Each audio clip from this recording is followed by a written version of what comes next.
도널드 트럼프 대통령이 최근 러시아 제재 조치에 이어 미국 주재 러시아 외교관과 정보위원 등 60명이나 무더기로 추방하는 조치를 내려 푸틴 감싸기에서 완전 결별로 돌아서는 것인지 주목되고 있습니다. 트럼프 행정부는 영국에서 발생한 러시아 이중 스파이 독살 시도 사건과 관련해 유럽연합 등 20개국과의 공동조치로 미국 주재 러시아 외교관과 정보위원 등 60명을 추방한다고 발표했습니다.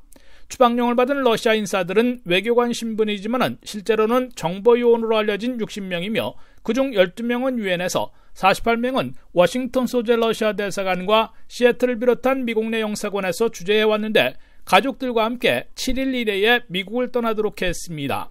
트럼프 행정부는 이와 함께 시애틀 소재 러시아 총영사관을 내달 2일까지 폐쇄하도록 러시아 측에 요구했습니다.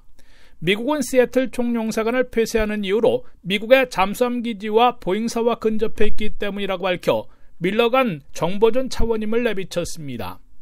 백악관의 라주샤 부대변인은 영국에서 발생한 러시아의 스파이 분야에 대한 신경가스 독살 시도는 황무기 금지 협정과 국제법을 어긴 극악무도한 행위라는 점에서 각국과 연대해 러시아에 대한 강력한 조치를 취한 것이며 트럼프 대통령이 승인했다고 밝혔습니다.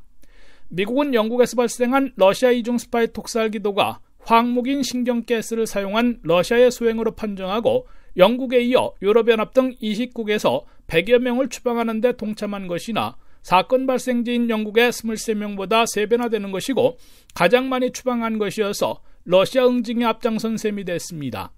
트럼프 행정부는 이에 앞서 지난 15일에는 2016년 미국 대선에 개입한 사이버 공격을 이유로 러시아인 19명과 기관 5곳을 제재 리스트에 올렸습니다.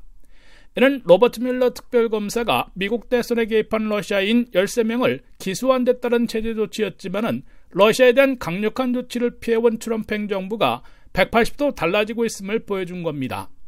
특히 트럼프 대통령은 선거 캠프 참모들이 러시아와의 내통 의혹으로 특별검사의 수사를 받고 있으면서도 유독 푸틴 감싸기로 일관해와 약점을 잡히고 있거나 러시아와의 검은 거래가 있는 것은 아닌지 의문을 청폭시켜왔는데 푸틴과의 결별과 특검 수사 정면 돌파에 나선 것인지 주시되고 있습니다.